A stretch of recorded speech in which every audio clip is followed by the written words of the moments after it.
हिसाब नाल जो जदों सानू बेहतर लग्या जिथे भी असी उत्थे इंडिया नूं जवाब देंगे तो उन्होंने जवाब दिता, जानी कि उन्होंने बूहा खड़का के आके ते ड्योढ़ी दे विच बंब सुट के गए हैं ते वापस भी गए चले।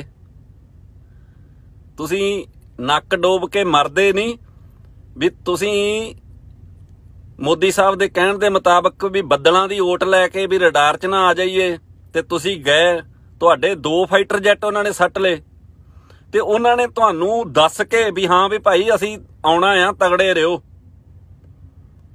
ते वो आए, तुहाडी ड्योढ़ी च बंब भी सुट्टिया ते सेफ वापस भी चले गए। हुण इहदे विच डर डर जे वेखीए तो डर किनू सी?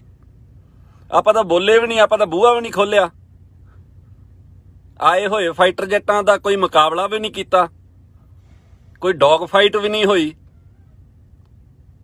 उन्होंने तो ऐ सट्टे जिवें कंध तो थापी डिगदी आ। ते तुसीं ना ये आ भी रियलिटी दे विच आओ, गल जिहड़ी सच्ची आ वो करो। एवें जिहड़े सियासी बयानबाजी आ उहनूं चुक के ना एवें करो भी हाँ भी वो डर गए सी पाकिस्तान वाले जां किवें। पाकिस्तान वाले नहीं डरे। जे डर वेखना आ ना ते अजीत डोवल दे चेहरे ते वेखो, मोदी साहब दे चेहरे ते वेखो। अजीत डोवल जी अजे 2 दिन होए पहलां बयान दे के ते मुकर गए भी असी भाई विदेश की धरती ते जाके अटैक करांगे। तो जदों चाइना वालियां दा रिस्पॉन्स आया तो उस वेले ट्वीट कर दिता भी नहीं नहीं ये चाइना के संदर्भ दे विच बयान नहीं सी दिता गया। ते उधरों मोदी साहब अपने मनदे ही नहीं पे। वो कहंदे ना कोई घुसा है, ना किसी ने घुस के कब्जा किया है, ते डर किंदे विच आ?